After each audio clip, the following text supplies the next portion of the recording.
ただいまよりブループラン賞プラス25周年受賞者記念講演会を開催いたします。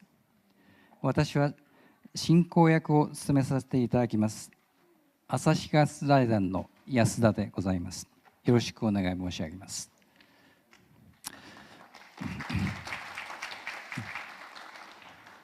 それでは最初に旭川財団石村和彦理事長から開会の辞がございます。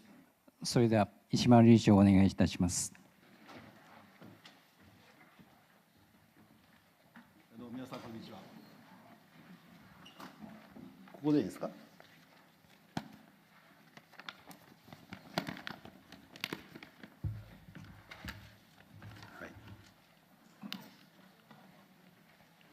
改めまして皆さんこんにちは。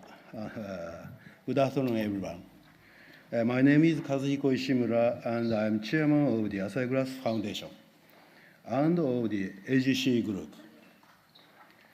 Firstly, I'd like to thank you all for taking the time to attend the Blue Planet Prize 25 years commemorative conference. As you all know, the mission of the Asuras Foundation is to strive to contribute to the creation of a new society and civilization where mankind can enjoy true wealth. To achieve this objective, the Foundation is mainly engaged in two activities: the grant program and the commendation program. The Asuras Foundation has been offering grants to university researchers since 1933. In addition to providing grants to students from multiple countries here in Japan, we also provide grants to research students in Thailand and Indonesia. The commendation program consists of the Blue Planet Prize, which was created to recognize individuals and organizations that have made key contributions towards solving global environmental problems. It was established in 1992 when the Earth Summit was held in Rio de Janeiro. The reason we established the prize was that AGC consumes a lot of energy and emits a lot of CO2.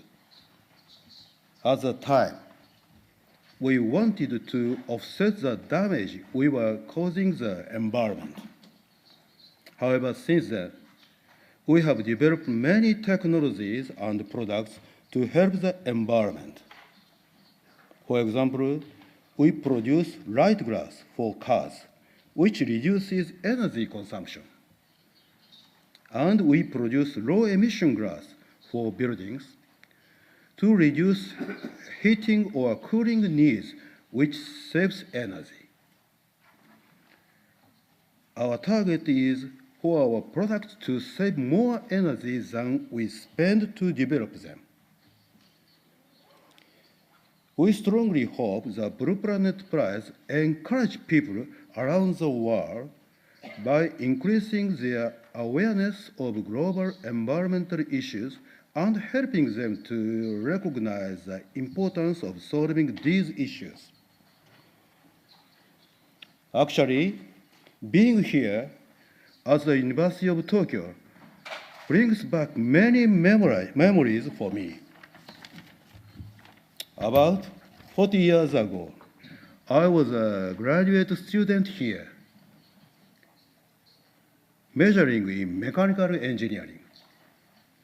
However, honestly speaking, I did not concentrate on my studies so much. My real major was tennis. If the Blue Planet Prize had existed 40 years ago, perhaps it would have encouraged me to study more. Perhaps. Actually, I do regret that a little. It gives me great pleasure to be here today as the Blue Planet Prize marks its 25th anniversary. I'd also like to take this opportunity to thank some of the people here today. First, I would like to express my appreciation to the past award recipients, Dr. Robert Watson, Dr. Jane Lubchenco, Dr. Thomas Lovejoy, for participating in today's symposium and conference. Next, I would like to extend my thanks to the 5 panelists, including Mr. Hiroshi Ono, the Deputy Director General of Global Environmental Affairs from the Ministry of the Environment, Ms. Junko Edahiro, and Mr. Yasushi Hibi from the NGO sector, Mr. Shigeki Kobayashi and Mr. Takejiro Sueyoshi from business and industrial sectors. Also, I would like to thank Mr. Tetsuji Ida, who will serve as moderator today. Finally, I'm delighted to announce that this conference is supervised by Dr. Hiroyuki Yoshikawa. He supported the Blue Planet Prize as a selection committee chairman between 2003 and 2010, and has assumed the role of presentation committee chairman since 2011. Dr. Yoshiyuki Yoshikawa has kindly agreed to give us a short keynote talk about what the Blue Planet Prize is and how it has advanced over the past 25 years. I would like to ask you to participate actively during today's conference. We have prepared a free discussion session after the symposium for this purpose. I strongly expect this symposium and conference can be an excellent opportunity for all of us to raise our awareness and expand our knowledge on global environmental problems. In closing, I would like to express my deep appreciation to the nominators who recommended candidates, the members of the selection committee, and others that have contributed to make the Blue Planet Prize possible. Once again, I would like to paraphrase a famous person. Together, we need to make our planet great again. Thank you very much.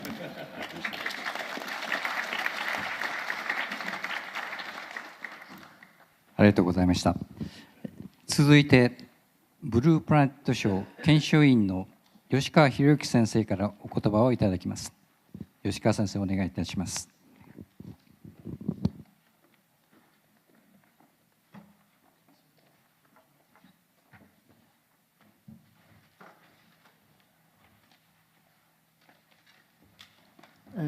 吉川でございます。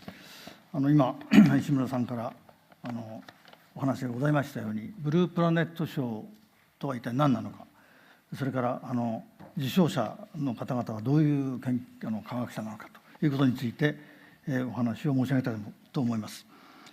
ブループラネット賞というのは、今、人類に降りかかる深刻な問題であります地球環境問題、この解決、これに関して顕著な業績を上げられた方を表彰する賞ということになっております。で、地球環境問題が人類にとって大きな問題であることが、認識されたのは、ご存知のように1972年の国連のストックホルムで行われました国連人間環境会議というのがございますけれども、これがある意味では最初であったのではないかと思われます。で、その頃までにもちろん多くの環境問題という言葉もありましたし、さまざまなこの現象がですね、地球上に起こっていた、砂漠化であるとか、酸性雨、河川の汚染とか、あるいは光化学スモッグと、いろんなものがあったんですけども、それらはそれぞれ個別の原因でそういうものが起こっているんだ。したがってその原因を探ってそれをなくせばよい。いわば公害という言葉がありましたけれども、そういう形で扱われていたわけであります。しかしながら、このストックホルム会議を通じて、それらが一堂に会して議論をすることによって、こういった問題というのは実は個別にバラバラで起こっているんじゃなくて、いわば一つの大きな問題なのではないか。それが実は地球環境ということを言われた言葉であり、それ以後は科学者も相互に連絡を取りつつ、研究を始めるという形が発展していったんだと思います。1970年代から産業革命以来の人間の活動の結果、特に近年の活発な科学技術を応用した人類の産業活動と、これがいわばその大気およびその地面ですね、そういったものに対してそういう自然に与える影響に関して多くの研究というのが先ほど申し上げたように行われていたんですけれども、それを総合的に解釈するということで、そして地球問題として解決しなきゃいけない。起こっている問題は地域によってバラバラなんですけれども、しかしながらこれは一つの問題として解決しなければいけない。特に大気に関する温暖化問題というのは、これはまさに地球的な現象だったわけでありまして、それがある意味では中心に取り上げられるのは当然のことであったんですが、そういったことでいわば国際的にですね、各国ではなくて国が共同して一つの問題に当たろうと、そして国連が中心になってさまざまな議論をしたわけですけれども、例えばフロンガスの問題ではモントリオール議定書というのがもうすでに1987年にできておりますし、また1985年のこれはあまり有名ではないんだと思うんですけれども、オーストリアで行われましたフィラハ会議というのがあって、これは大気の研究者がですね、これは放置すると大変なんだと。でその頃もちろん大気による地球温暖化という問題は、これは実際に人工的なものなのか、あるいは自然現象なのかという議論もあったんですけども、そのフィラハ会議において人間の活動が大きな影響を与えるんだという形で科学者が合意したという結果を発表いたします。それがきっかけになって、ブルントラント委員会というところでそのことが報告され、ブルントラント委員会を経過して、次のリオデジャネイロの、リオサミットと言われる持続可能な開発に関する国連会議、これは1992年ですけれども、そこでその問題が議論され、そこでは地球温暖化、生物多様性の喪失をはじめとする多様な変化が人間活動に起因しているということの非常に深い議論が行われ、それらを社会のあらゆるセクターが協力して持続可能性を開発のために制御しなければならないということが指摘されたわけです。その地球温暖化については非常にさまざまな努力、紆余曲折を経て最近のパリ協定というところにこぎつけたわけでありますけれども、それでもまださまざまな問題が起こっているということです。でこれらの国際協力を支えた科学研究の発展というのは目覚ましいものがあったんですけれども、それは従来の物理学とか科学の分野の単独の適用ではとても扱うことができない問題であるということも明らかになってまいりました。たくさんの分野の知識をそれじゃ応用すればいいのかという方もいたんですけれども、そうでもない。そうではなくて、これは科学に新しい考え方が誕生したというふうに言わなければならないのだと思います。それは領域の異なる科学者の協力だけではなくて、領域を超えた新しい学問、トランスディシプリナリっていうんですか、そういった新しい学問が必要になったということであり、したがって新しい科学者が生まれたということであります。でその分野は環境学と言ってもいいのでしょうか、正しい名前はまだわからないと思うんですけども、その研究に従事する科学者は、研究室で研究して成果を論文に書いて、自分の業績にすると。伝統的なそういう科学者ではもはやありえない。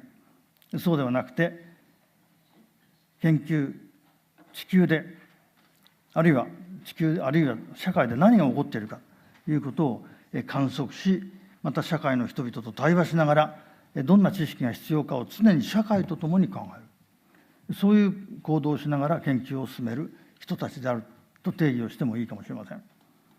でそして、科学的知識を生み出すとともに、人類にはどのような行動が必要なのか、知識だけではなくて行動についての指針、それを社会に対して助言するという、そういう科学者という新しい像の科学者が誕生したのだと思います。これは従来の学問である理科、文化を超えて研究し、深い倫理観に基づいて研究を発表し、同時に社会に助言すると、そういう科学者であります。で、1992年のですね、リオ会議に答えて、このような科学の新しい展開ということを確信して作られたこのブループラネット賞。これは環境問題の解決に貢献された人々を表彰してきたのですけれども、受賞された人々の歴史から環境問題に科学者が、そしてそれに応えて人類がいかに応えてきたのか、いかに立ち向かってきたのかということを見ることができると言えます。初期の受賞者というのは、今のお話のように地球環境問題がどのようにして起きたのかというのを科学的に解析し分析するという研究が主であったと思います。そして研究が進み、環境破壊は行き過ぎれば後に引き返せない、ただ分析していればいいんじゃない、もや地球がおかしくなってくる、そういう予測が次第に出てくる。そして分析的な研究に加えて、人類はどのように対応し行動すべきかという課題が問題に入ってきたわけであります。そうしてその頃の受賞者を見ると、ただ単に分析的な自然科学者ではなく、経済学者であるとか、あるいは法律学者であるとか、そういう人々が受賞しているというのがその頃になって見られるわけです。でこのようにして環境研究の科学者たちというのは、社会における人々の行動、すなわち政府の政策、産業活動などに助言をすることになるんですね。でその結果、助言が自分たちにとって都合の悪いという、政治とか産業が当然出てまいります。でそういう人たちから当然反論も出ますし、さらにはいわばその圧力がかかるということすら多く少なからずあったのだと思います。しかしこの分野の科学者、研究者たちは科学というものの正当性に関する信念に基づいて、それらの圧力に屈することなく勇気を持って行動を続ける。そしてそれが国連にその声が届き、行動が届き、国連の合意で各国が環境に対して行動するという大きな流れを生み出していったのだと思います。政治サミットの話題にもなったわけですね。そうして世界が環境問題で協力する体制を、この科学者たちは非常に大きな体制を作るに対して貢献したということが言えます。振り返って今、世界でどういう状況かというと、国内政治が非常に不安定な国々も多くあり、また一方で国際的対立の顕在感もあり、戦争の恐れも大きくなっていると言わざるを得ないのかもしれません。日本でもその平和を守る思想的中心であった憲法の改正提案が話題になるという時代になってしまいました。その中で戦争のない平和と人類の安定な持続性を願うすべての世界の人々の幸福を目標とする、その最近の2015年にですね、その包摂性、インクルーシブネスということを主眼とする SDG、すなわち国連持続的開発目標というものが提案されたわけな、これは皆様ご存知のことであります。でこれは環境持続性はその非常に重要な概念である。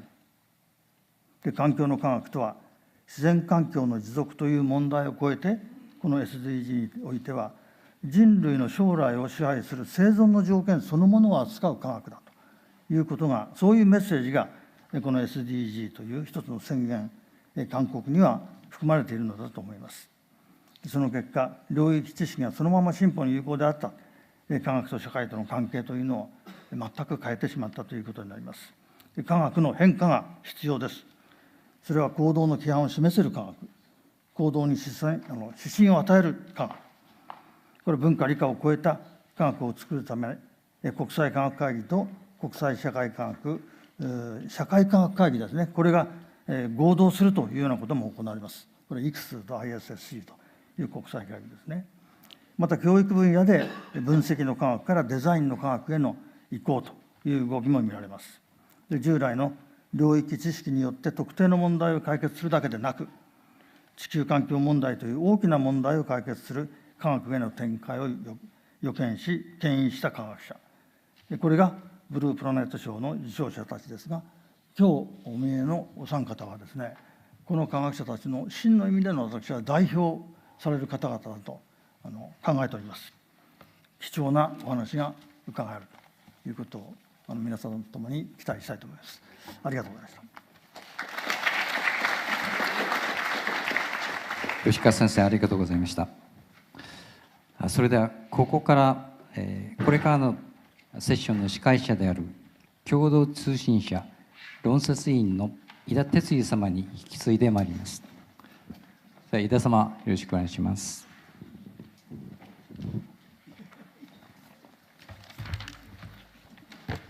Good afternoon, everyone. My name is Tetsuji Ida from Kyodo News. I'm working for environment and development issue nearly 30 years and call me environment geek. And this is my great honor and pleasure to be a moderator for today's lecture and discussion today. And as an environment news writer, I know this is very rare and important opportunity to have these three eminent environmental scientists at one time and one place. And very much looking forward to have fruitful, inspiring discussion later today. We have also 5 eminent panelists, Japanese panelists, later for panel discussion. So I'm very much looking forward to discussion anyway. So, so first session is we will have 3 lectures from former laureates of Blue Planet Prize. And first speaker will be Dr. Jane Lubchenco. I know he's famous marine scientist, everyone knows, and leading NOAA, in the US, he did a lot for the fisheries reform and creating huge marine protected area. And he's doing a lot for environment protection. And one researcher from NOAA once told me that this is the best time to work in NOAA with Jane. I remember that. Anyway, also she is played an important role for the discussion of social responsibilities of scientists. And her new article, editorial article titled Environment Science in the Post-Truth World is worth reading, I think. Right. So let us welcome Dr. Jane Lubchenco from lecture.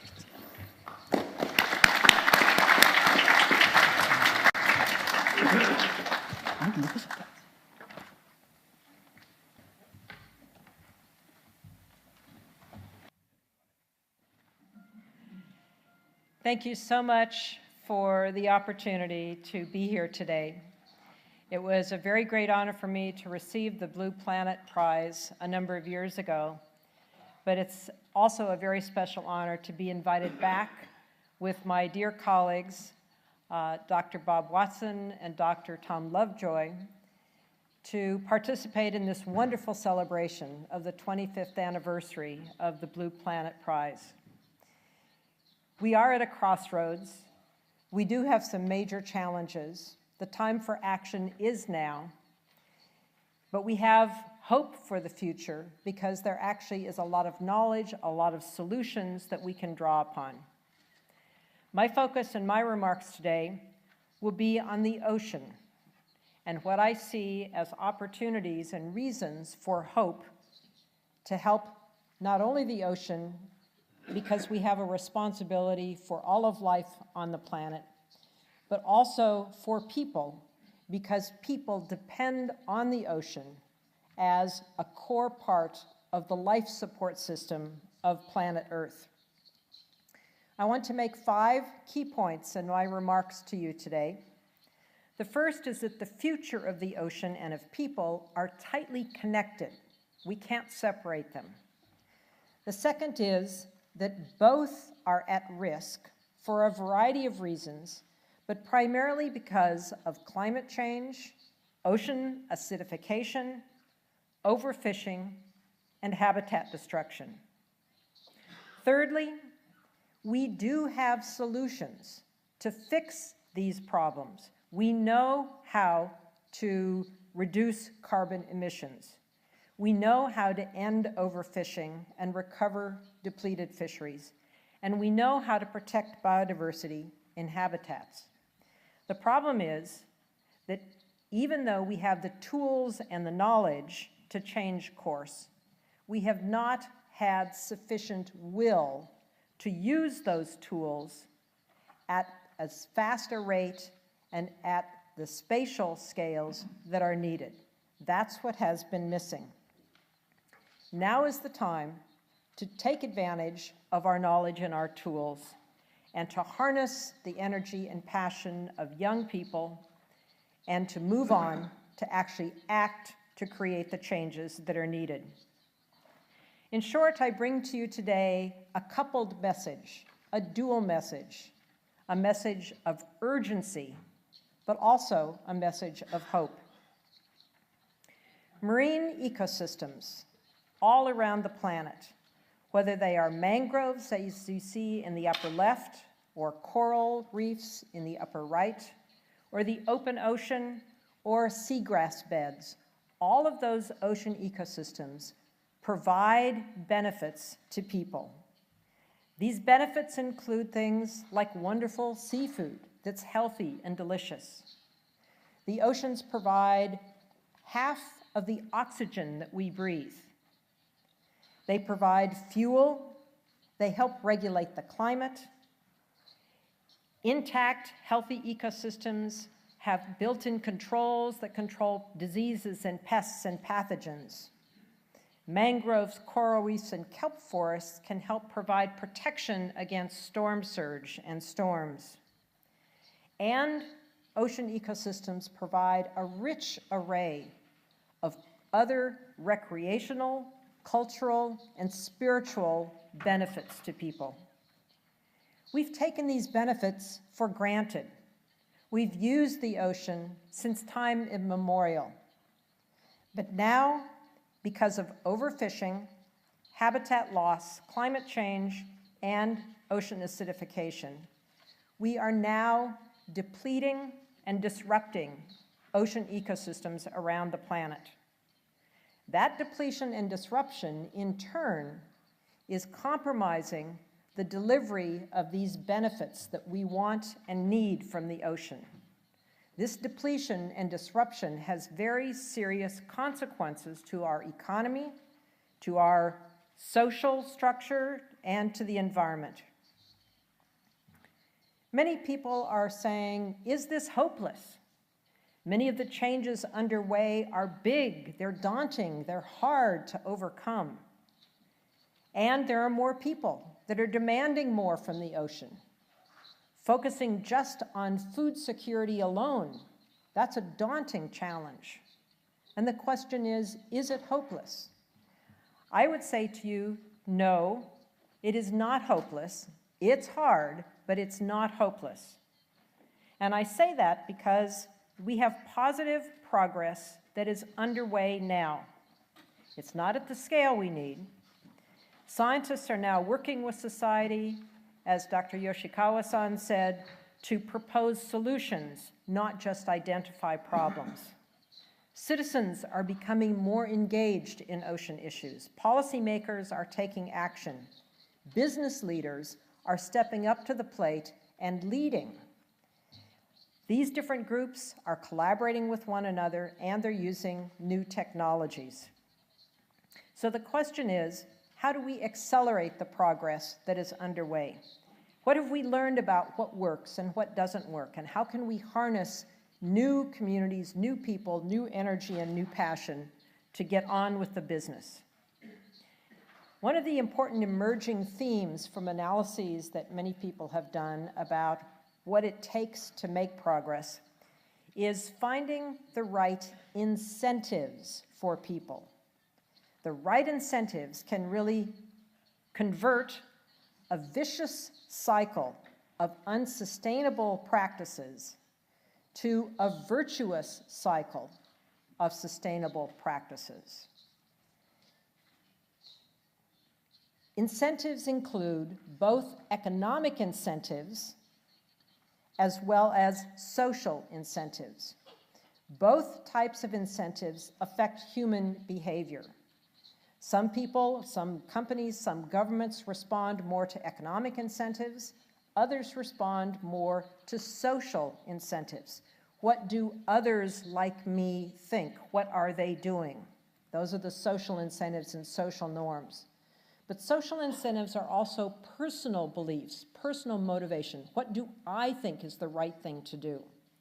And so as we think about the toolbox that we have, let's be cognizant of the variety of incentives that affect human behavior and think about how to change those incentives so we can switch from a downward spiral that is not helpful to something that is much more beneficial and positive.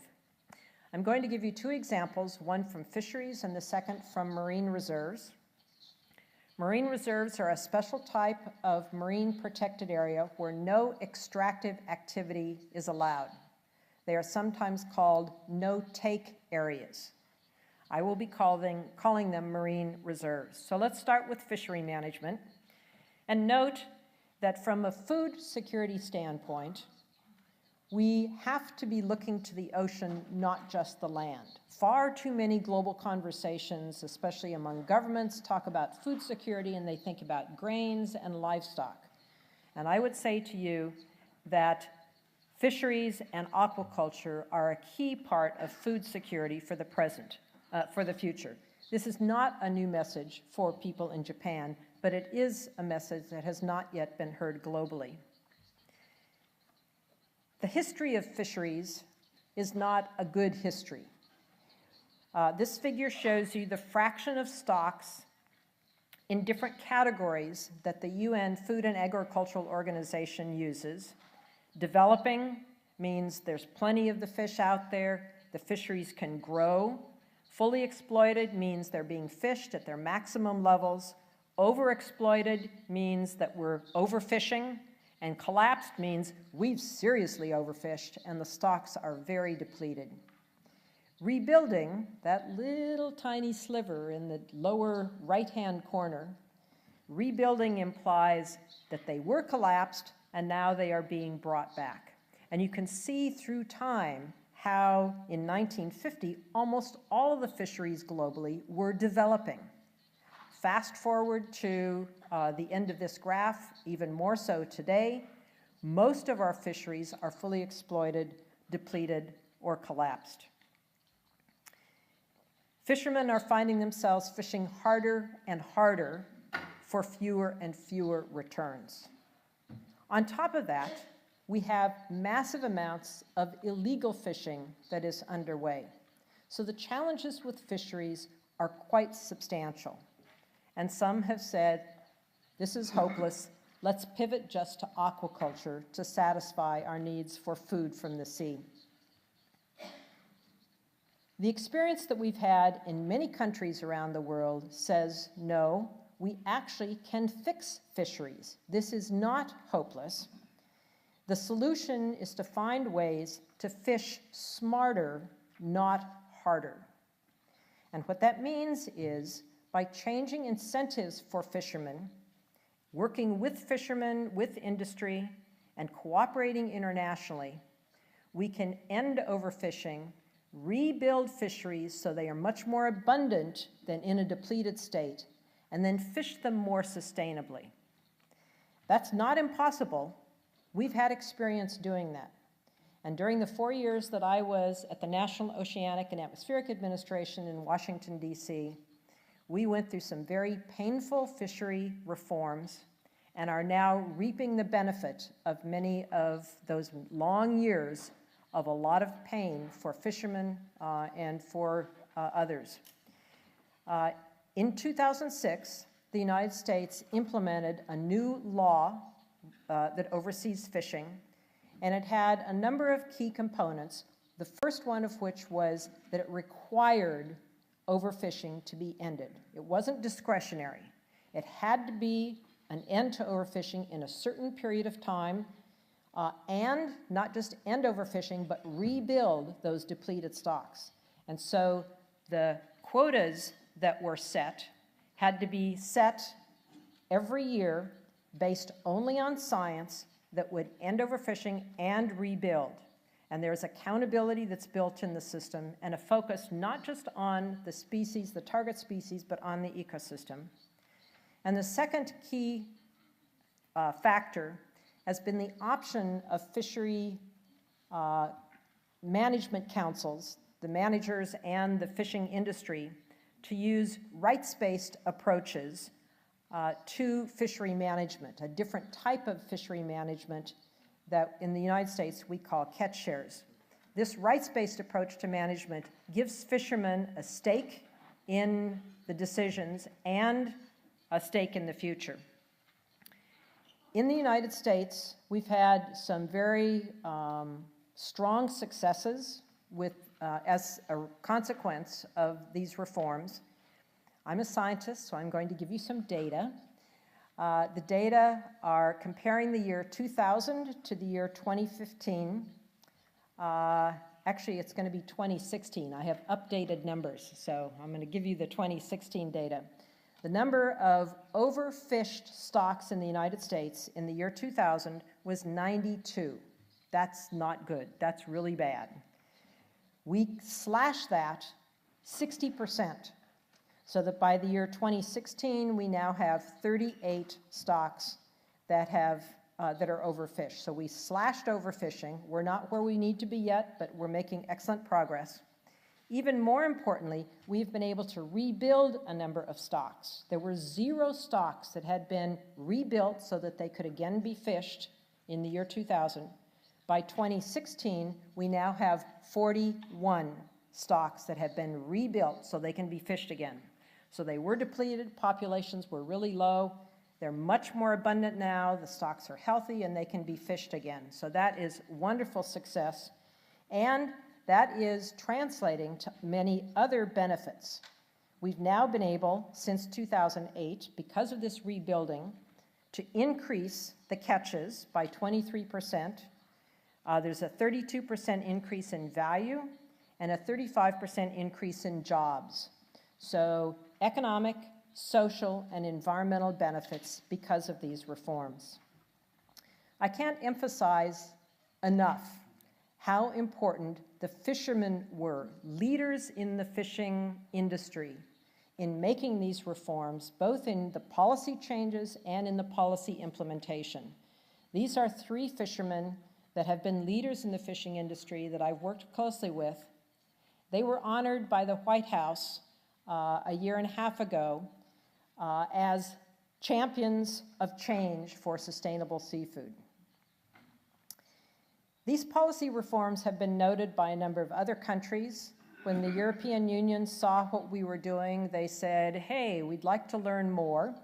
And in 2013, they implemented a number of changes that were very similar, the same key features of mandate to end overfishing and the potential for rights-based approaches.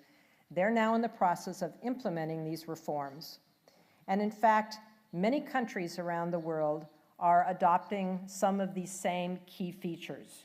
There are now more than 200 of these rights-based fisheries around the world, representing over 500 species in 40 countries.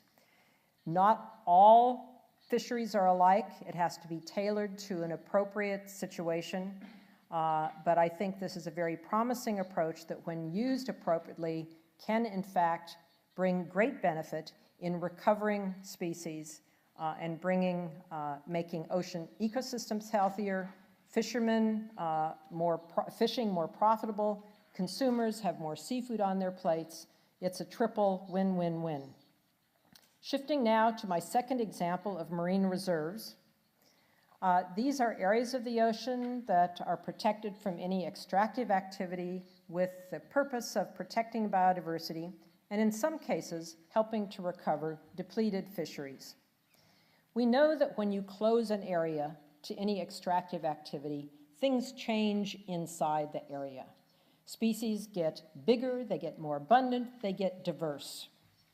We also know that one of the main features of these no-take areas is that it allows fish or crabs or lobsters or whatever to get really, really big. And the big ones make a lot more young than the smaller ones. This figure compares two fish. The upper left, this is a gray snapper of 30 centimeters, and it makes 360,000 young. But if you let that 30 centimeter fish grow to 60 centimeters, it makes 3.4 million young. This same phenomenon is true for other fish as well as many invertebrates. And so allowing them to get big is the key to regrowing populations, and in many cases, recovering depleted fisheries outside the area, because sometimes those young either swim away from the protected area or their eggs or reproductive products are carried in ocean currents to outside. Our fishermen understand this, and they have a slogan. They say, "Save the BOFs." BOFFF stands for Big, Old, Fat Female Fish. And they have baseball caps and t-shirts that say, "Save the BOFs." So they understand how important these big fish are. The third important thing that marine reserves can do, we've learned more recently, and that is because the ecosystems inside a no-take area, especially a very large marine reserve, are healthier, they are more resilient to environmental changes, including climate change. So marine reserves, we are learning, are a very powerful tool to help protect biodiversity, protect habitats, and in some cases to recover depleted species. This compelling scientific evidence about the benefits of marine reserves, coupled with courageous leadership from a number of nations, is resulting in a flurry of activity around the world to create new and in many cases very large marine reserves. In particular, in the last decade, we have seen over an order of magnitude increase in the area of the ocean that has marine reserves. A decade ago, less than 0.1% of the ocean was in a marine reserve. Now, 2.6% of the ocean is in marine reserves. Now, that's not a lot, and it's not enough, but the trend is absolutely in the right direction. Countries of the world have agreed to a target of 10%. The Aichi targets and the SDGs say countries will have 10% of their exclusive economic zones. Scientists say we probably actually need more on the order of 30% or so. So we have a long way to go, but the kind of progress that we have been making has been quite significant. Most of the marine reserves that have been established that increase in over an order of magnitude has been mostly within the EEZs of countries, not on the high seas. And 2015, 2016, we saw many announcements from many countries. Palau created 83% of its EEZ as a marine reserve. Chile, 24%, the UK, 22%, New Zealand, 15%, Seychelles, 15%, US, 23%. So large countries, small countries, developed countries, developing countries, many nations are seeing this as an opportunity. The United States, we saw some remarkable progress. President Obama expanded the fraction of the US EEZ that is in marine reserves by over fourfold, from 5% to 23%. And so this progress is actually quite impressive. So in conclusion, for the marine reserves, we have powerful science, we have new partnerships, new political leadership, and new social norms, country leaders saying, "I'll do this if you'll do this," or "mine's bigger than yours." So there's a little competition that's going on. That's created this over an order of magnitude increase in marine reserves. 22.6% is excellent progress, but it's a far cry from what we need. We're now learning that these marine reserves provide greater resilience to climate change. They are healthier, they're less likely to be disrupted when an environmental threat comes along. But there's very active resistance against them by extractive users, and so that's the big impediment. These solutions that I've talked about with fisheries and with marine reserves are linked intimately with the other Sustainable Development Goals. SDG 14 focuses on the ocean, but it is highly connected to the others. Not only food security, but climate change, etc. The biggest threat to making progress, in my view, is lack of awareness by the public, by governments, by businesses, by industry, that there even is a problem, and lack of awareness that solutions do exist. So lack of awareness is really a problem, but so too is lack of responsibility to do something about it. So what can individuals do? I would suggest stay informed, find reliable sources of information, reduce your own carbon and water footprint because that affects the ocean as well as the land. Choose sustainably caught or farmed seafood. Japan has made a commitment that at the Olympics, only sustainably caught or farmed seafood will be served. That is a very bold commitment, and it needs to be followed through on, is providing good motivation to actually move in this direction. Eat lower on the food web. Plant-based diets or eating herbivores is better than carnivores. Join, support, or create groups to take action. Donate part of your time. Communicate your concerns and your recommendations to your colleagues, to your family, to your elected representatives. And be part of the solution. Be creative. Many people have said, is it even possible to use the ocean without using it up? The task is daunting. There is no doubt about that. Ecological limits are real. But the experiences that I've described tell me that if we work together, if we use science and knowledge, if we get the incentives right, both economic and social incentives, if we activate our moral compass and are courageous, yes, we can. We can use the ocean without using it up.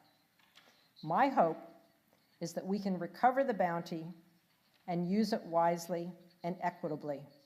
And I invite you to join me in that quest. Thank you very much indeed.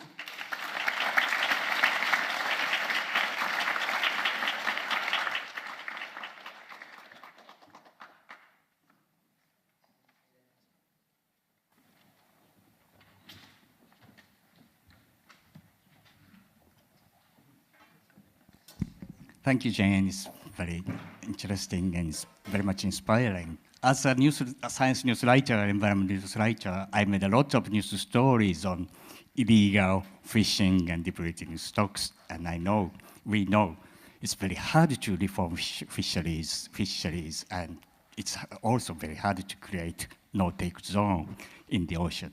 But definitely she indicate we can do that, and it's not hopeless. And also she pointed out the importance of scaling up and speeding up our current effort last 25 years. A lot of good things happen, but we need to scale up the effort. The time is running out. We are not on side. Anyway, we want to discuss the hope and the necessity to scaling up and speeding up later discussion. Thank you so much, Jane. Next. Lecturer is Dr. Thomas Lovejoy from George Mason University in the US. The Amazonia is one of the important area for me, for environmental news writer like me, and I just once told, if you want to make good news stories on Amazonia, you should read Dr. Lovejoy's paper That was what I was told. And he also played an important role for the policy formation for the conservation, like nature dead swap, I understand. So let us welcome Dr. Thomas Lovejoy at the podium.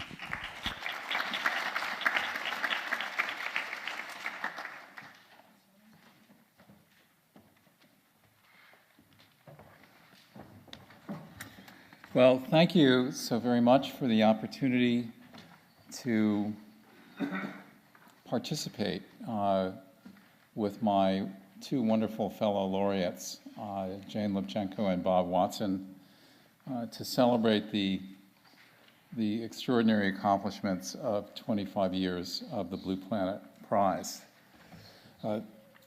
We are gathered to commemorate that, which gives us an opportunity to contemplate what has been achieved and what the challenges look like from the current perspective. There has been much accomplished. The 3 Rio conventions have been hard at work, and most recently have been joined by the Minamata Convention, which entered into force in August. The protected area estate of the planet in the oceans and on the land has made impressive progress.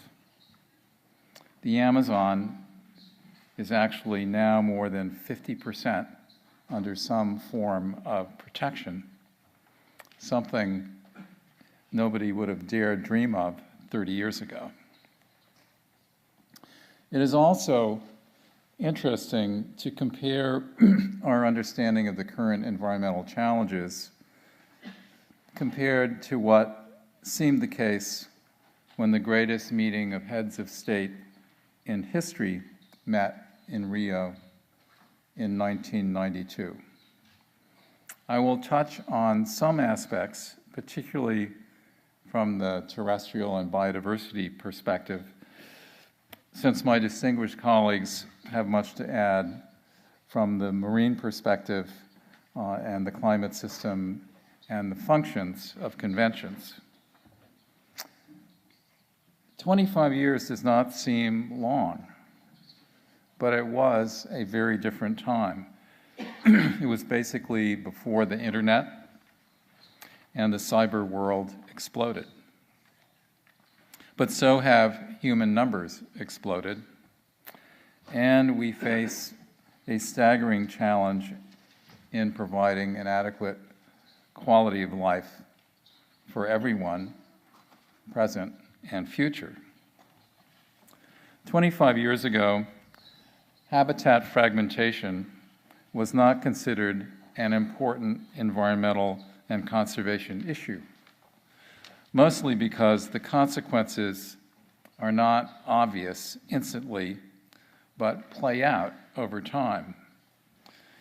My and my colleagues' work in the Brazilian Amazon, as well as work elsewhere, has shown this to be a major environmental and conservation issue. This is the giant experiment in its early years.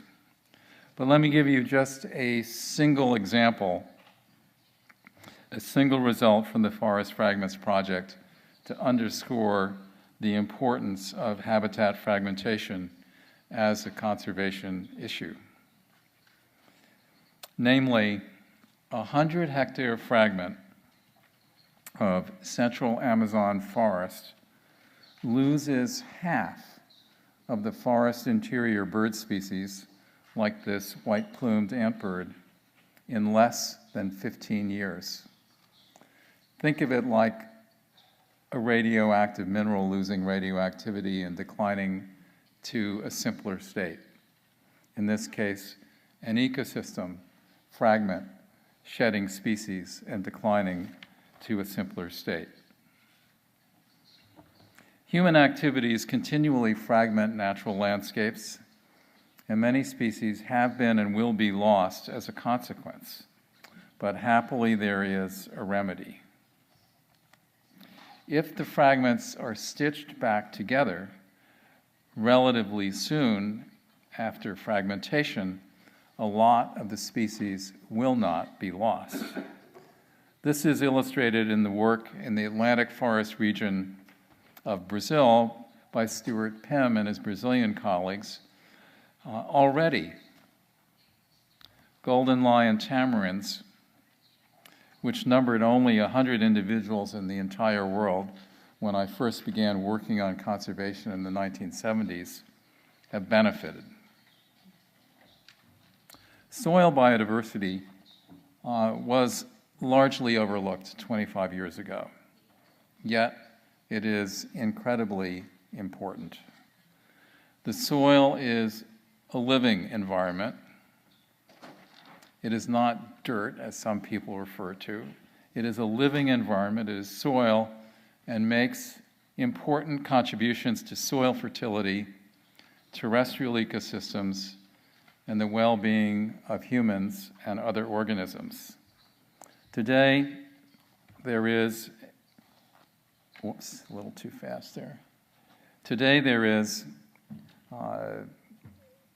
a global soil biodiversity initiative led by Diana Wall and others, and a handsome global soil biodiversity atlas is accessible online. Freshwater biodiversity has always been neglected by most environmental work. Too many people think of freshwater as a commodity, a physical substance, something which comes out of the tap. It is, in fact, an important habitat for a wide variety of organisms, like the multicellular green alga Volvox, which rotates through its watery world like something out of a Star Wars movie. In my fantasy world, every morning, a New York subway rider would see a sign that says, "Have you thanked the New York City watershed today?" These habitats are also important as food sources for humanity, like the various catfish species in the Amazon. They have life cycles that stretch from the estuary to the headwaters. One of the great challenges for them is modernizing Amazon energy plans so huge hydro dams do not impede the migrations or greatly alter sediment flows in the world's biggest river system. Free-flowing rivers are important from many points of view. The link between ecosystems and nutrient and other flows locally, regionally, and globally has been coming into greater focus.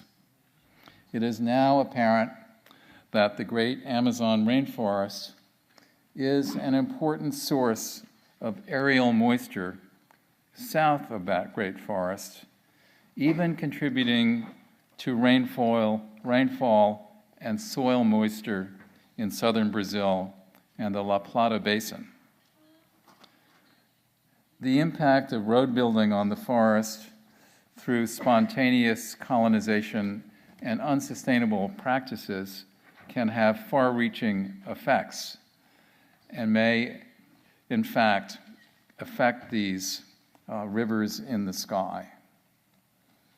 This may be the most extreme example of what ecosystems contribute to the way the world works, but it is by no means the only example.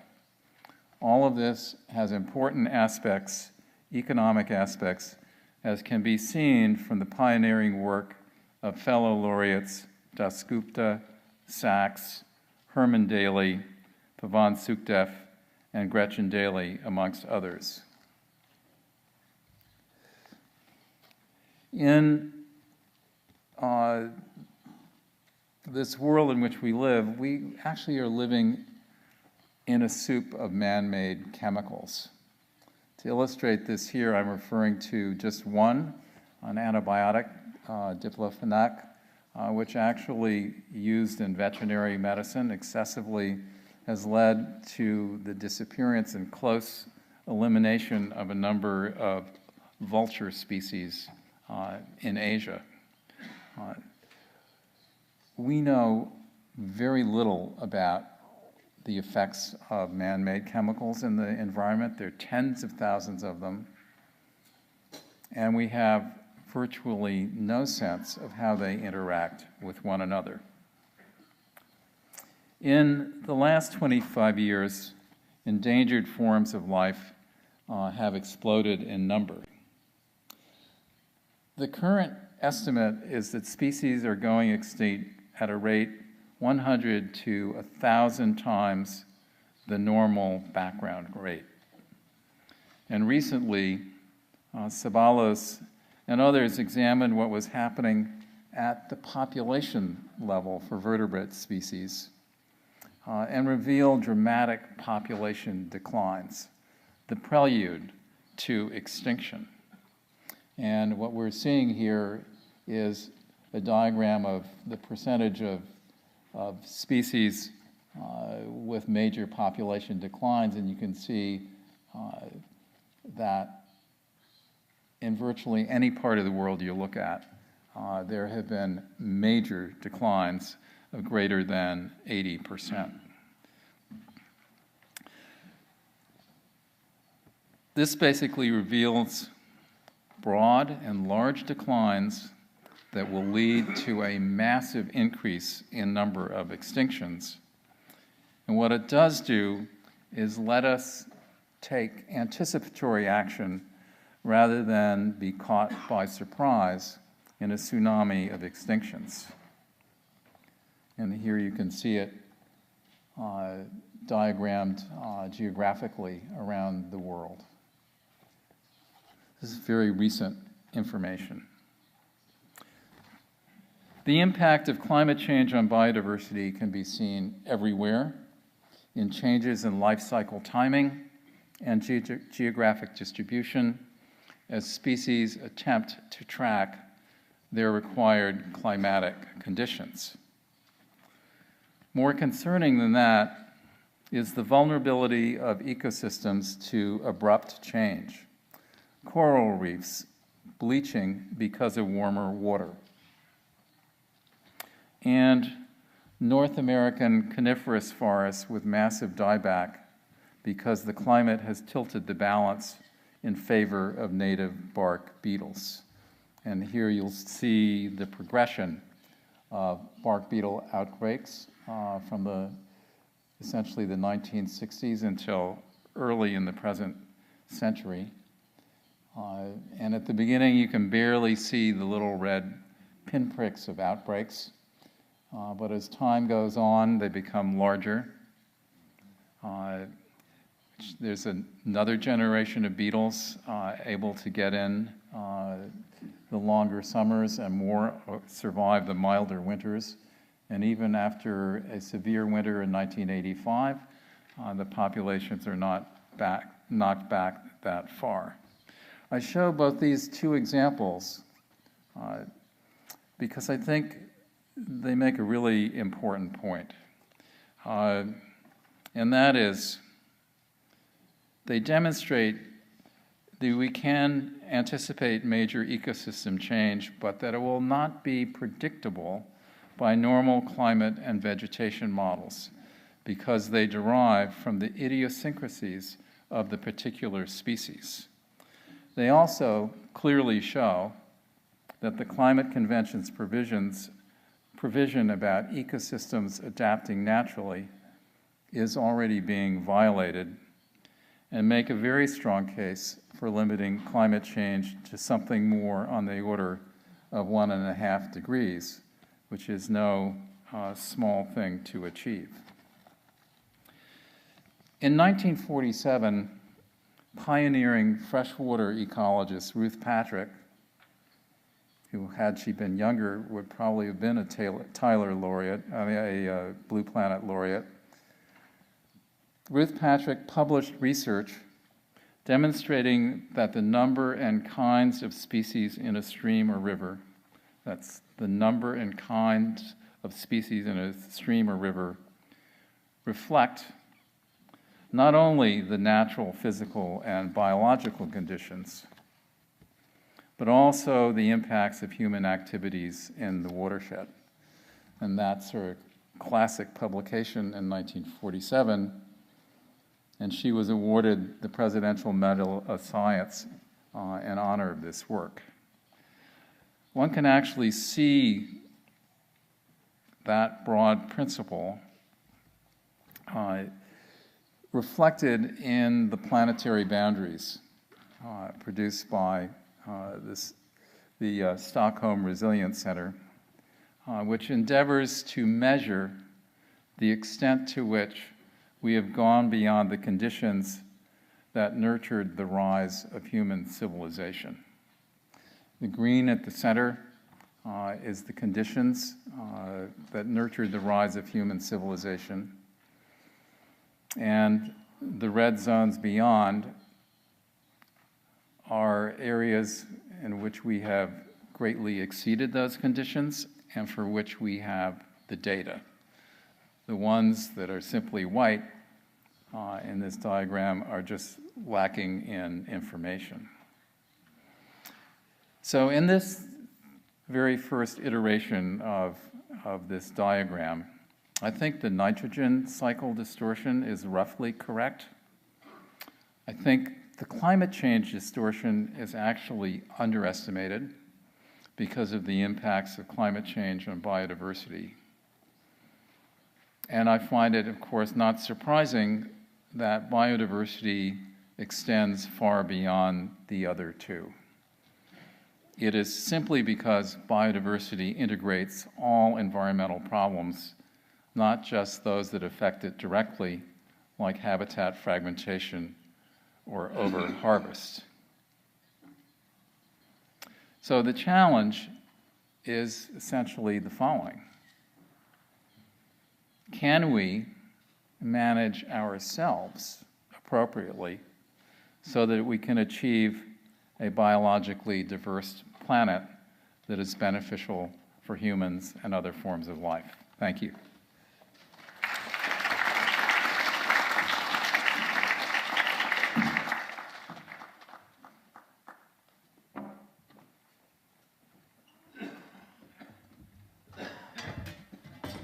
Thank you so much, Dr. Lovejoy.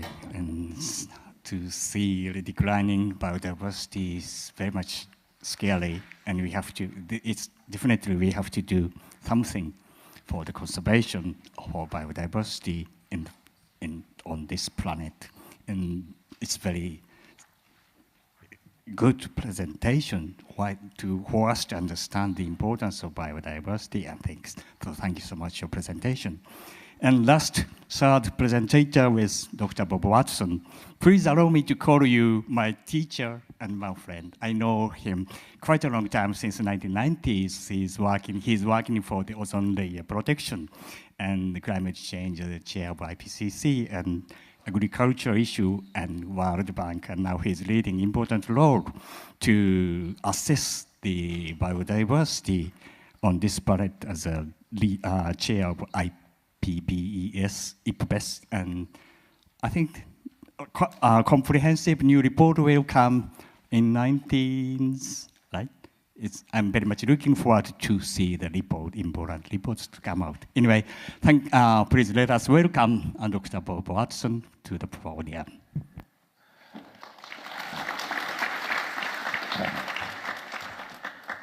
Thank you, and like my two colleagues, Tom Lovejoy and Jane Lubchenco, it was an honor both to be awarded the Blue Planet Prize and to be invited here to celebrate 25 years of the Blue Planet Prize, a double honor without any question, and especially to talk with two such wonderful colleagues. What I want to do in my talk is to touch upon four issues. What is the policy framework in the globe today that we need to consider?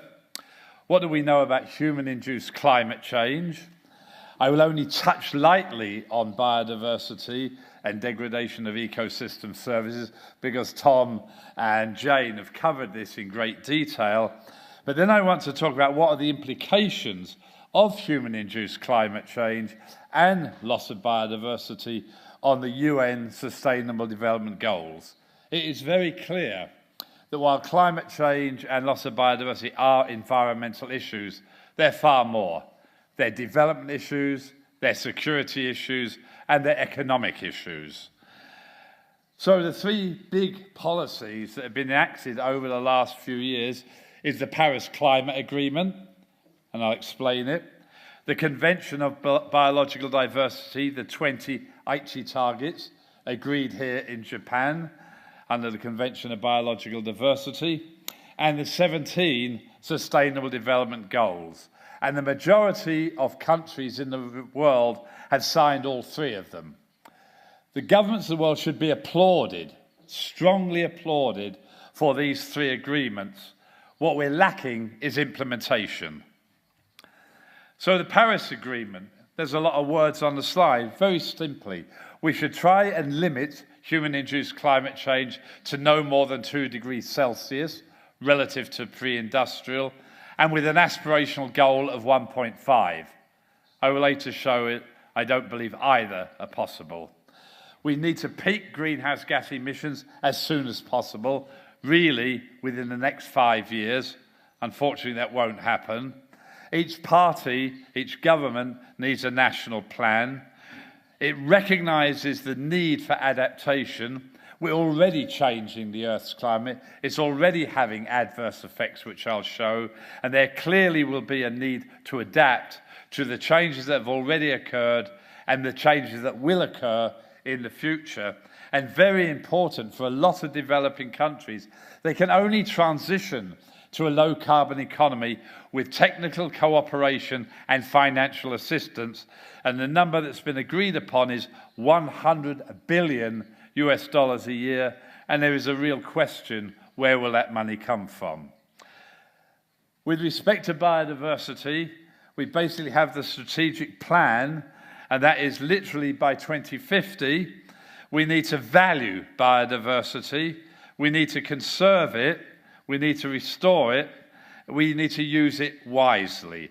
So there's an overall vision, which you can read quicker than I can read it, of what we need to do by 2050.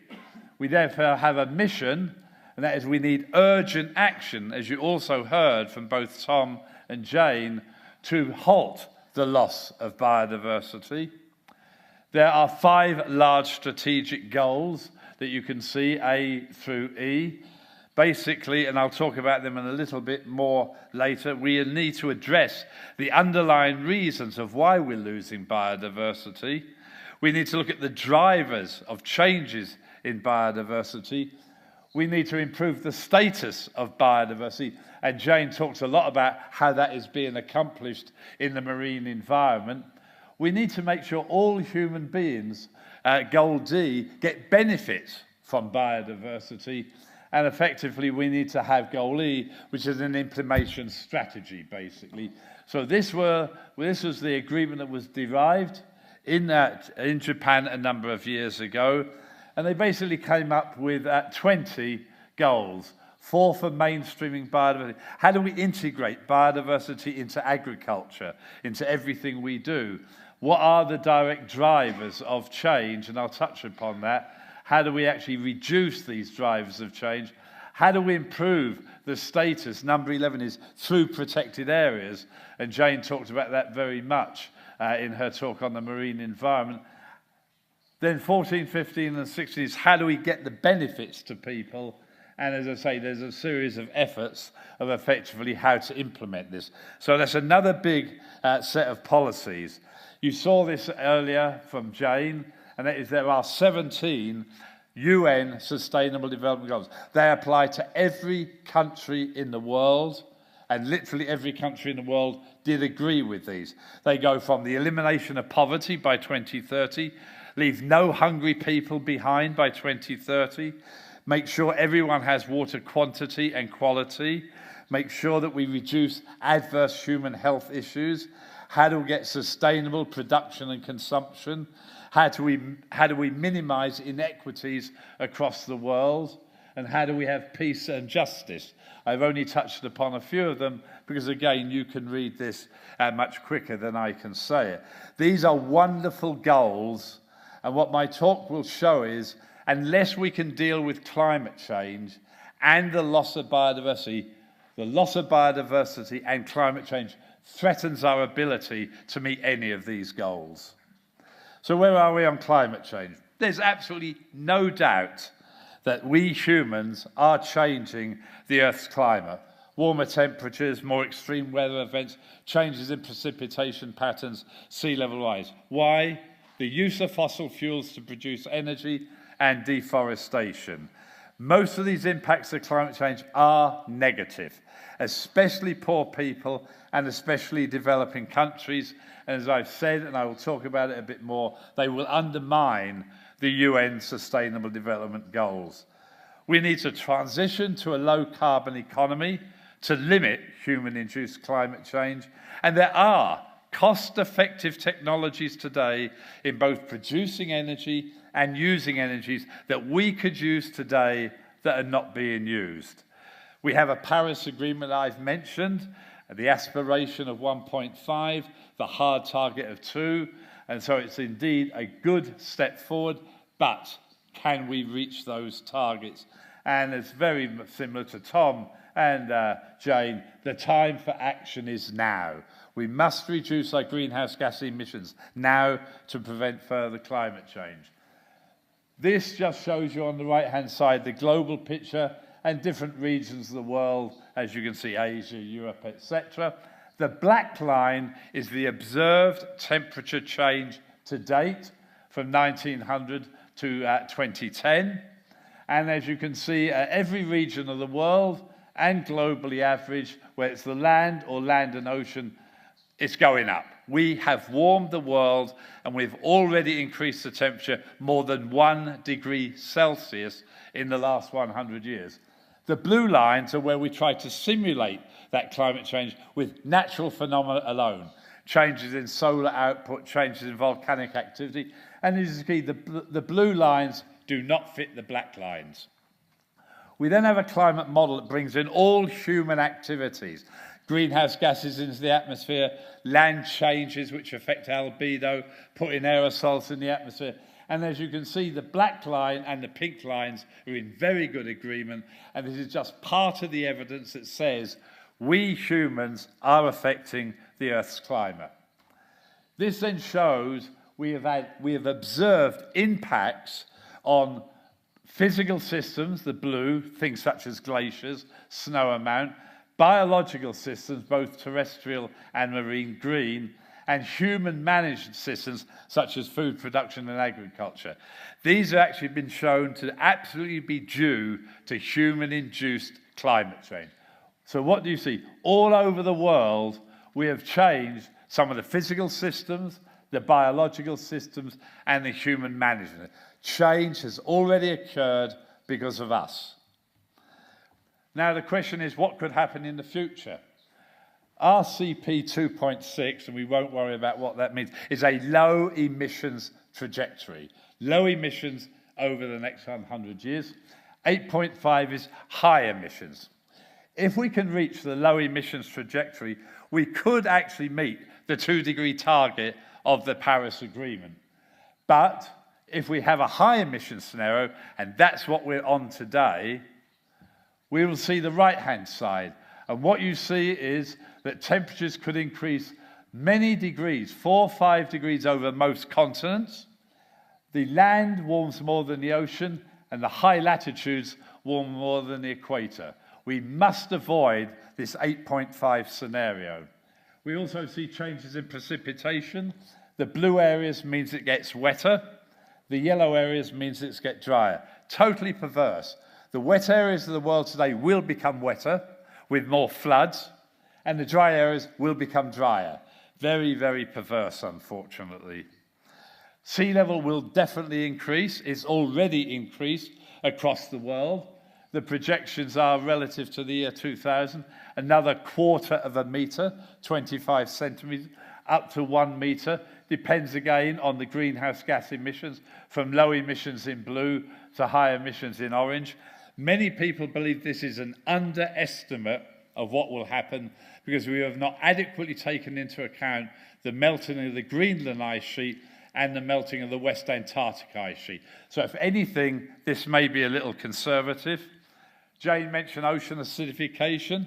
You put more carbon dioxide in the atmosphere, some of it gets absorbed in the ocean, which is actually good from a climate perspective, but it does cause carbonic acid adverse effects, especially on coral reef systems and sort of shellfish. So, what will happen in the future? And you only have to look really at the red. We're going to have changes in temperature, precipitation, and extreme events. Adverse effects on agriculture and water resources. Soil erosion, potential landslides. Sea level rise will affect coastal infrastructure, local communities, and because of saltwater intrusion, water quality and agriculture in coastal regions. Ocean acidification, adverse effects on fisheries and coral reefs. Adverse effects of changes in temperature on hunger, less agricultural productivity, heat stress mortality, vector-borne diseases such as dengue, malaria, waterborne diseases such as cholera. Also, major impacts of changes in climate on biodiversity and on ecosystems, and you heard that basically in the last two talks, and poor people and developing countries are the most vulnerable. This is indeed a moral and ethical issue. So can we do anything about it? Absolutely yes.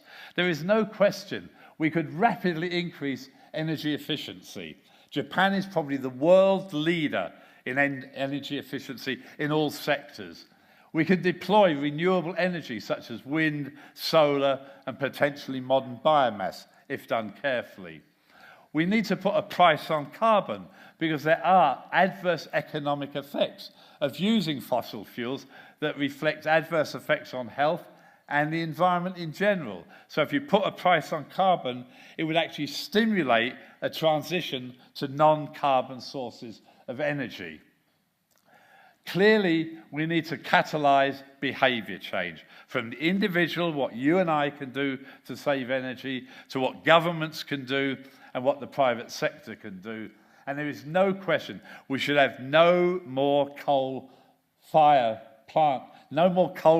to produce electricity unless they have carbon capture and storage.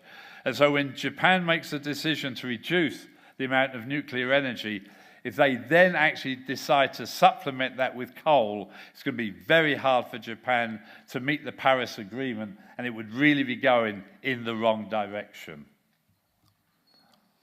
So I just want to do this quick fine. So fundamentally, if we want to reach the Paris Agreement, we have to be on these green lines at the bottom. There's a lot of ways to reach this. There's not just one pathway. But what we've got to do is avoid the 4, 6, and 8.5 world. And what I will tell you in the next couple of slides is we are not on the green pathway by a long way. So this is where we need to be. Business as usual, in other words, if we just carry on as we are, we will go from, in the year 2010, about 47.5 gigatons of carbon per year. And by 2050, we'll be up to something like about 80 or so. To be on a world which is a 2-degree world, we need to be down here at sort of just over 20. So clearly, we have to get off this world and onto this world. Well, what happened in Paris? As I said, an excellent agreement that we have to effectively move away from the baseline. So current policies around the world already suggest that we will be below the baseline. Then effectively, a number of countries said, we will further reduce our emissions unconditionally. So it brings it down to there. Then others said, if we get financing and technology cooperation, we can bring it down further.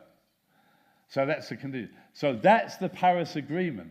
But look, you'll still be up here when we need to be down here. There is a huge gap between what the governments promised in Paris, and they still have to implement it, and where we need to be on a 2-degree world. We're nowhere close. The government should be applauded for the Paris Agreement, but the pledges are totally and utterly inadequate. So an important step, the pledges by 189 nations are inadequate. They need to double or triple the effort. A paper I wrote recently with a few others is we could reach the 2-degree threshold somewhere between 2050 and 2060. The aspirational target we will never meet, in my opinion, and we'll pass it by the early 2030s. My view is the way we're going at the moment, we're on a pathway of 3 to 4 centigrade, and we can do something about it. We can move to a low-carbon economy, we can slow tropical deforestation, we can reduce the emissions from agriculture or from methane and nitrous oxide with political will. So with biodiversity, I'm not going to touch upon this much, because clearly Jane and Tom did it well, but it's clearly just the variety of life. That's what we're talking about. Now, these services are really important. Ecosystems do provide the food we need. They provide the fibre and energy we need. They're critical for water supply. And we have focused in the last 50 years on maximising our provisioning services. The trouble is, they have undermined the cultural services, meaningful places, the importance for recreation, tourism, spiritual and religious values. The regulating services are undermining climate regulation, pollination, hazard regulation, noise regulation, waste detoxification. So as we've maximised our provisioning services, we've undermined our cultural services and our regulating services. This is just another way of saying this would be the natural rate of evolution, the loss of species, and as Tom said, we're probably already 100 to 1,000 times the natural rate of loss of species, and this was done by the Millennium Ecosystem, so we actually believe we could be all the way up here, even 10 times more or more than the current rate. This simply shows by 1950, we'd lost 60–70% of Mediterranean forests. We'd lost 60 to 70% of temperate forests. We'd converted them into agriculture, converted them into cities, had not lost as much of sort of the more tropical forest systems, basically. They were not so badly affected. But our projection for 2050, unless we aggressively try and conserve, we will have lost 60 to 70% of even all the tropical forests, which we've already done, as I said, in the temperate. We have a serious challenge. There are steps in the right direction, but we need to scale up.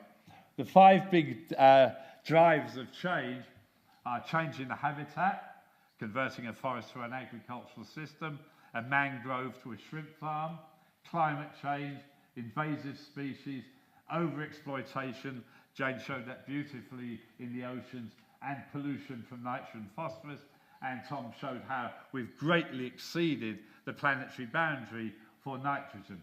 If the arrow is going up, which all of them but one are either flat or going up, it means that pressure on biodiversity will increase in the next 50 years compared to the last 50 years. This is not a good sign.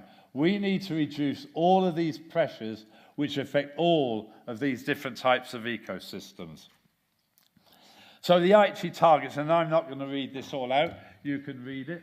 As I said, we've got some mainstreaming targets, and it actually gets to a point that was made, that Jane made. We need to make people aware of the value of biodiversity. We've got to eliminate subsidies that actually that hurt biodiversity, and we need subsidies or incentives to protect biodiversity. We need to halve the loss of natural habitats by 2020. We need to make sure, as Jane talked about, sustainably harvesting marine species. We need to basically make sure agriculture is sustainable. We need more protected areas, both terrestrial and marine. We've got to prevent the extinction of species. We need to enhance the benefits to people, so restore ecosystem services, which will be better for water, health, livelihoods, and well-being. So we have these 20 targets. How well are we doing? Well, I'm going to show you a figure in a minute. If the arrow goes down, it means things are getting worse than when we actually put the targets together in 2010. If it's flat, it means we're making no progress whatsoever. Yellow means we are making progress, but not enough to hit the target. Green is good, it means we'll hit the target. And blue would be super good, we'll actually exceed the target. So where are we? Whoops, sorry. So these are the 20 targets. They each have multiple sub-targets. And you can see there is a lot of yellow, very little green. Only 1 or 2 of the targets are likely to be met. There is a lot of positive progress, which you heard from the 2 previous speakers, but not enough to hit almost any target anywhere in the world.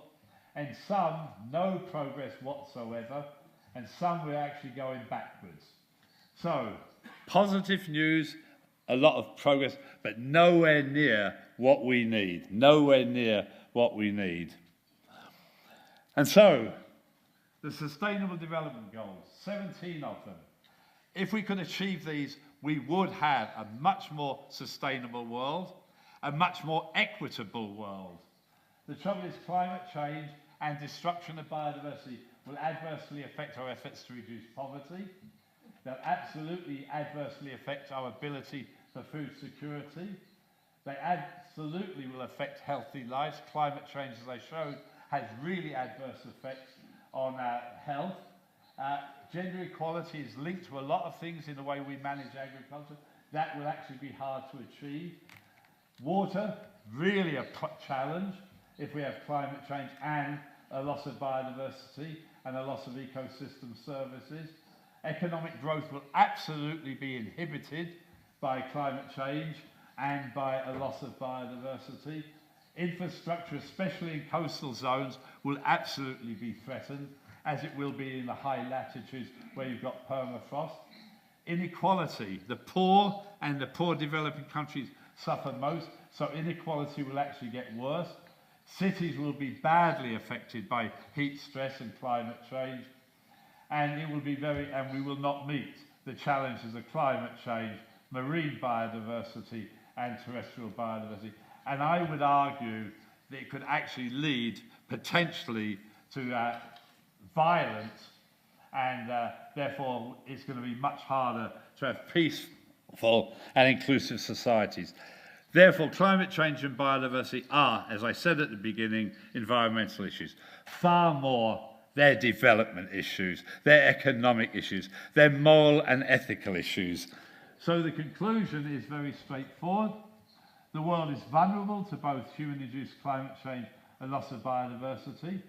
There are considerable opportunities to increase the efficient use of energy, exploit cost-effective renewable energy, and to conserve and sustainably use biodiversity.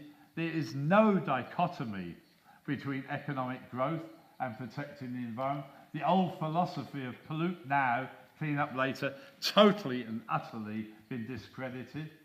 The world is not on course to achieve the Aichi targets or the Paris Agreement, and hence we'll undermine the SDGs.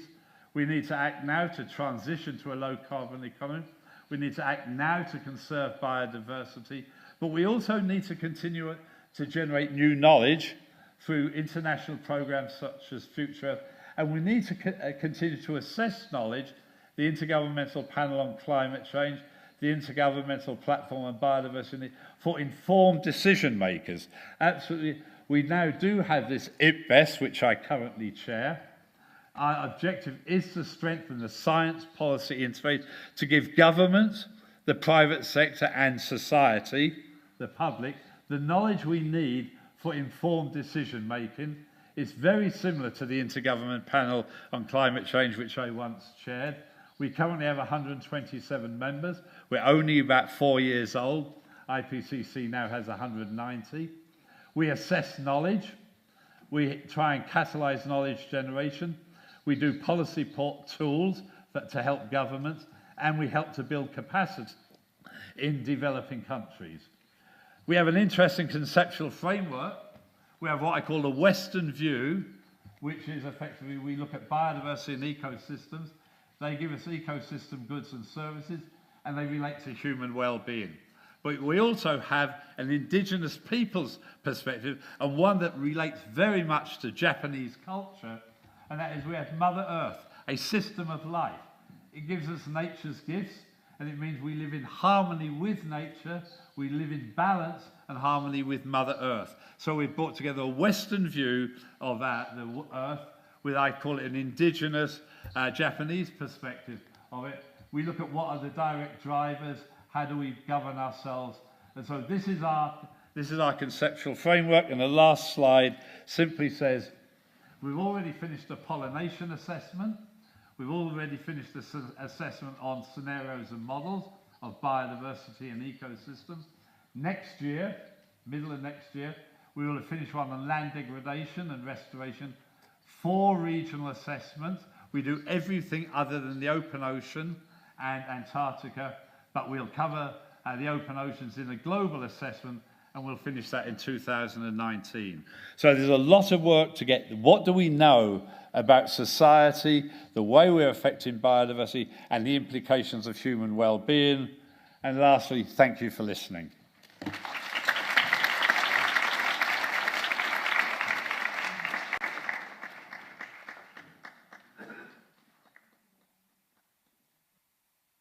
Thank you so much, Bob. You always give me a power to fight for environment, and thank you so much for inspiring, fruitful, powerful presentation. And we needed to know that global climate change and fight against climate change and conservation of biodiversity is indispensable to achieve SDGs. I think it's very important message for his presentation. Anyway, thank you so much for 3 laureates. I'm very much grateful for your contribution. And we are now heading to the panelists. We will welcome 5 panelists from Japan, and we want to discuss further more issue for the global environment, how to protect our global environment. So what shall I do? So please welcome, not now. Oh, yeah, okay, I need to do, there may be some time to change the setting of the podium, and later we will welcome 5 panelists and 3 laureates on the floor. So give me some time to change the settings.